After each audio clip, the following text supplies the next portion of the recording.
Hi అండి, welcome to our channel. ఈరోజు ఇంట్లో కాకరకాయ చారు ఎలా చేసుకోవాలో చూద్దాం. చాలా ఈజీ అండి. ముందుగా కాకరకాయలని తీసుకొని ఇలా కట్ చేసి పెట్టుకోవాలి. తర్వాత వాటిని చిన్న చిన్న ముక్కలుగా కట్ చేసుకోవాలి. ఇలా చిన్న ముక్కలుగా కట్ చేసుకున్న కాకరకాయల నుంచి గింజల్ని వేరు చేసుకొని పక్కన పెట్టుకోవాలి. ఇలా కట్ చేసుకున్న కాకరకాయలను ఒక బౌల్లోకి తీసుకొని కాకరకాయలు కొంచెం సాల్ట్ వేసుకొని ఇలా బాగా కలిపి పక్కన పెట్టుకోవాలి. అందులో కొన్ని వాటర్ వస్తాయండి. ఆ వాటర్ని తీసేసి కాకరకాయలని శుభ్రంగా కడిగి పక్కన పెట్టుకోవాలి. ఇప్పుడు ఒక బౌల్ పెట్టుకొని అందులో కొన్ని నువ్వులు ఫ్రై చేసుకోవాలి. ఇలా నువ్వులు వేసుకొని వాటిని బాగా ఫ్రై చేసుకొని పక్కన పెట్టుకోవాలి. ఇలా కొన్ని పల్లీలను కూడా తీసుకొని వాటిని కూడా బాగా ఫ్రై చేసుకొని ఇప్పుడు మిక్సీ జార్లోకి తీసుకొని ఇలా పౌడర్ చేసుకోవాలండి. ఇలా పౌడర్ చేసుకున్నాక దాన్ని పక్కన పెట్టుకొని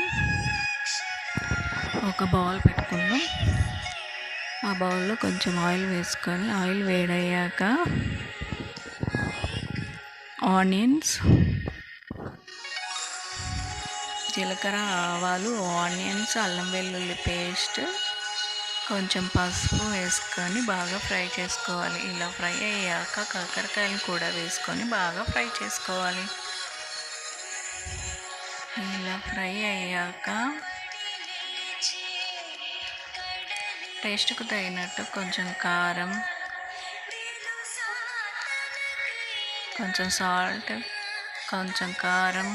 కొంచెం ధనియా పౌడర్ వేసుకొని బాగా కలుపుకోవాలి. ఇప్పుడు ఇలా కలుపుకున్నాక